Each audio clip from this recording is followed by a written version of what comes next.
ready for the men's 200-meter event. Michael Johnson, of course, is the favorite in this one. 6 gold medals in world championships, and he talked about his competition this afternoon. I'm looking forward to the race. I'm certainly looking forward to running against Marsh and Little, and you know, I think that will be a good race, and we'll see each other again down the road. So this will be the first one for the year, and I think that we all have a certain respect for the other, and you know, when you're going to face that person, you've got to be ready. So it should be exciting. And the lane assignments for the men's 200-meter. Lane 1 will have Neil De Silva. Floyd Hurd of the United States in lane 2. Kevin Little. Heard Michael talk about him. Johnson runs in lane 4. Adenican from Nigeria in lane 5. There's Mike Marsh, the 92 silver medalist, in lane 6. Osagi Bari and Watkins complete the field. And there is Michael Johnson in the yellow of Nike. Was disappointed back in '92, but has decided that in '96 he will not make that same mistakes that were made back in 1992. Preparing well, was the double world champion last year in Stuttgart, winning the 200 and the 400 meters. Little with an outstanding run at last year's outdoor track and field championships in the United States, making the world championship team, and beating in the process in that 200 meters Michael Marsh, who will in this race start out in lane 6, third from the left of the screen. At the U.S. Championships, Mike Marsh, who won the U.S. Championships at the 100 meters, had to contend with lane 1 and didn't make the U.S. team in that event. Went to Gothenburg as the sole U.S. finalist in the 100 meters, finished 5th, but called that a breakthrough for himself because he made a major championship 100-meter final. That gives him confidence not only for that event, but the 200 meters as well. Marsh, the 1972 Olympic champion. Well, I have to say that, as Vern said, Michael Johnson is a favorite, but in order for Marsh to beat him, he has got to be in control of the race coming off of the turn.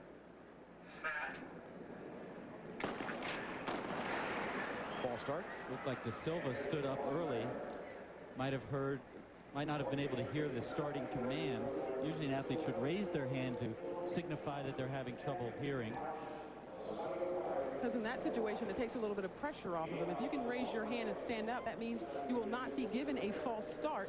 Right. Now De Silva has to sit in the blocks and wait. And as we were talking a minute ago about Marsh having to be off the turn first, that is because every once in a while, and most times, in fact, when you come off the turn and you see someone in front of you, you try to press. And when you press, you tighten up, and that is one thing you do not want to do in the 200 meters. As you see the statistics of Michael Johnson, his career highlights.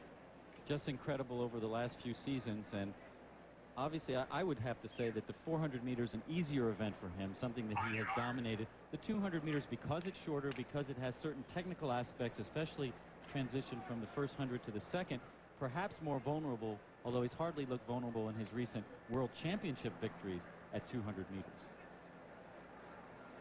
Mike Marsh in lane 6, and let's give him his due and make sure he was the gold medalist and not the silver, as I said.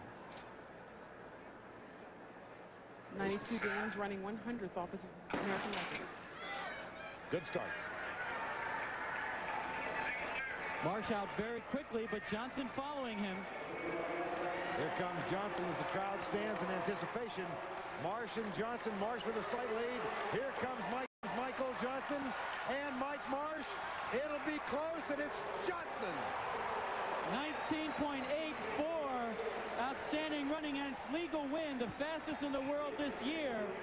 And I'll tell you, excellent race for both of them, because for Michael Johnson to maintain his composure, to respond to Michael Marsh, to hold his form, that's outstanding. For Michael Marsh, you could tell he was not fresh for the 200 meters. His form was a little shaky. He broke down both in the transition from the 100 to the 200, and he tried to strain towards the end. But great runs for both of them.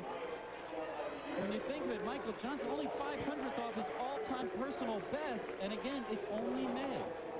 I'll tell you one thing. We said I said if Michael Marsh wants to beat Michael Johnson, he needs to be ahead off of the turn. Now here is a good angle to see where you are. You see Michael Marsh is out very well.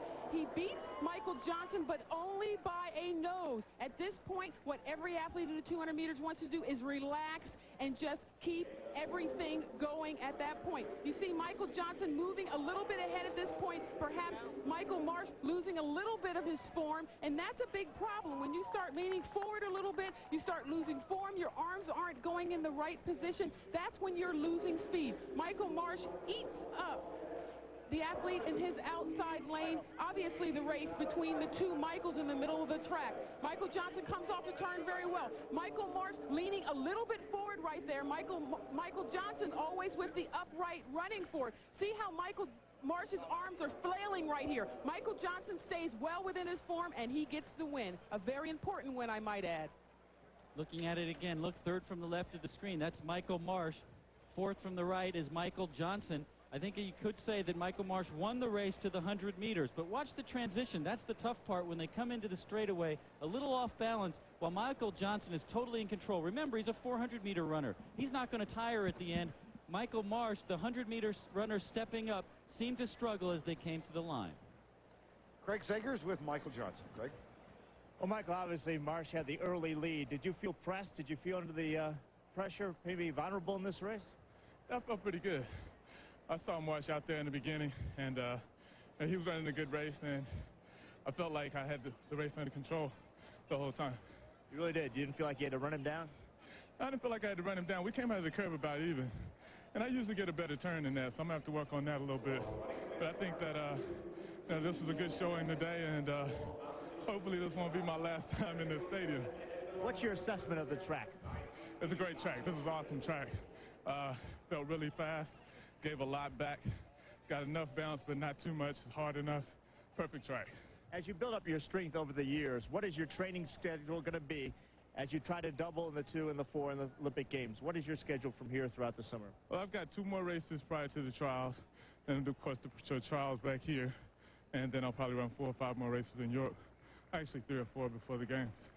Undefeated, 19 finals in this race. You expect that winning streak in both events to go all through the summer, don't you? I do. Good job. All right, congratulations. I'll go back to Vern. All right, Greg, congratulations to Michael Johnson, who wins the men's 200-meter.